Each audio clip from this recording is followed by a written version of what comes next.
এই গ্রামের লোকেরা বলে এখানে নাকি অনেক পুরনো এক জমিদার বাড়ি রয়েছে, আর সেইখানে নাকি সব অলৌকিক ঘটনা ঘটে। তাই চলে গেলাম নিজের এগ্রিকালচারের প্রজেক্ট ও সেই বাড়ির রহস্য জানতে।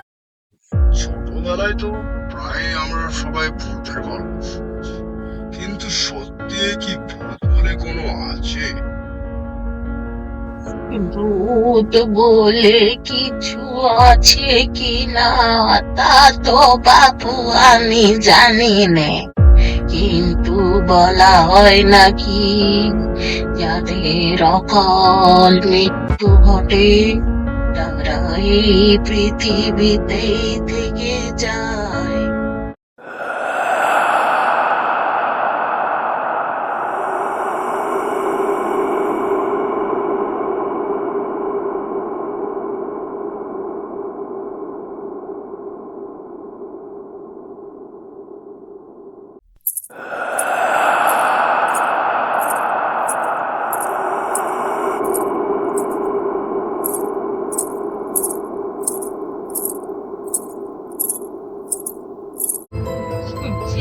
যে শরীর মরে যাওয়ার পরও তার পিণ্ড দান হয় না, সে দেহ ভুলে গেল তার আত্মার কখনোই শান্তি হয় না, সে আত্মা কখনোই শান্তি পায় না।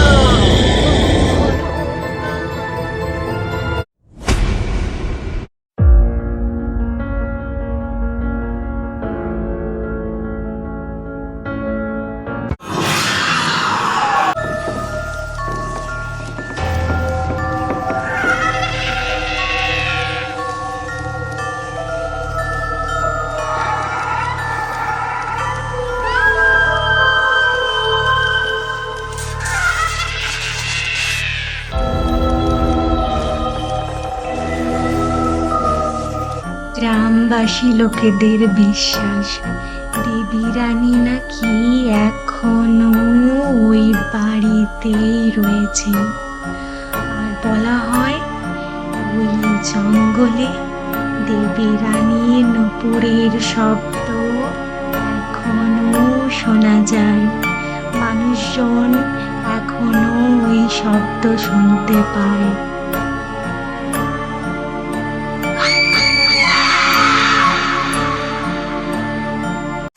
আজ দেবী রানীর মৃত্যুর 60 বছর পূর্ণ হয়েছে। আর এই 60 বছরের মধ্যে ওই জমিদার বাড়িতে যারা গেছে তারা আর কেউ বেঁচে ফিরে আসতে পারে।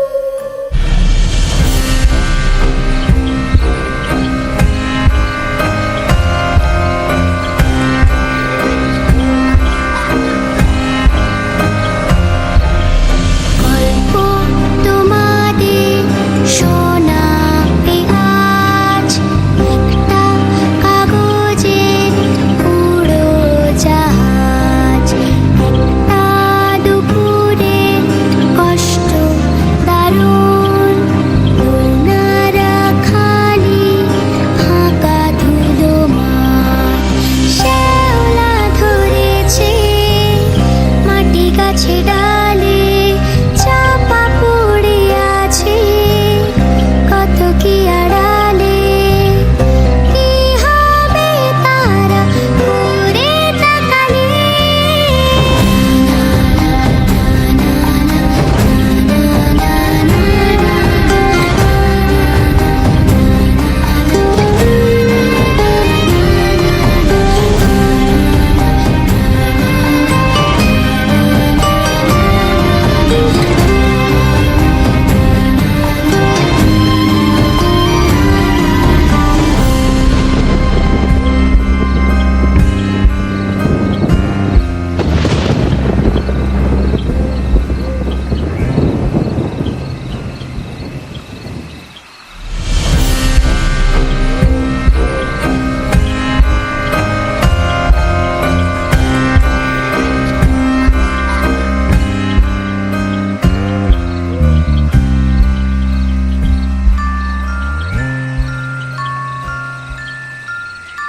প্রতাপচন্দ্র সে ছিল বিশাল এক জমিদার, কিন্তু তার পাষাণ হৃদয়, যেখানে মায়া মমতা বিবেক কিচ্ছু ছিল না।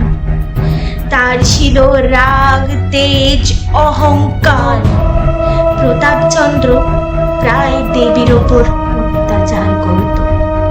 একদিন তারই প্রতিবাদ করতে গিয়ে ডেকে আনলো এমন এক কাল। তারই বিপরীত ছিল দেবীবাণী।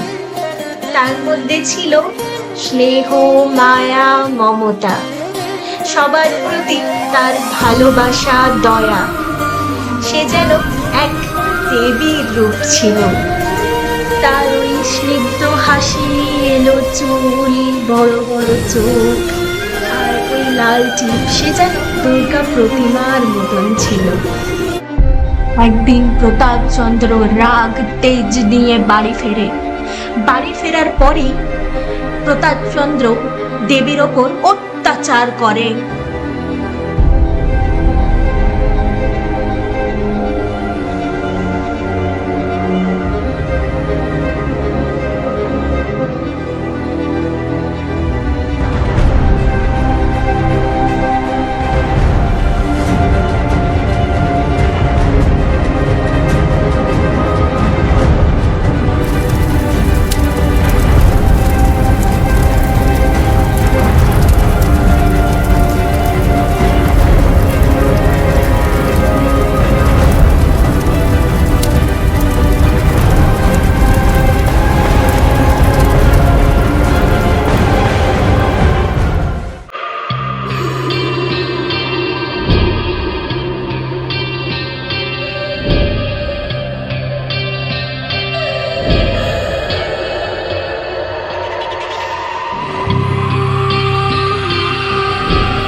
দেবী রানীর মৃত্যুর পর প্রতাপচন্দ্র বেশি দিন ওই বাড়িতে থাকতে পারেনি, ছেড়ে চলে যান প্রতাপচন্দ্র। আর এখনো অবধি প্রতাপচন্দ্রর কোনো খোঁজ পাওয়া যায়নি।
অনেক চলা বাকি, যাব পথের প্রান্তে অনেক দূরের দেশে। ফের হবে দেখা কি কোনো তমাল কুঞ্জে, দোয়েল পাখির বেশে। মেঝের বুকে খেলনা বাটির আদল জেগে থাক, আমি যাই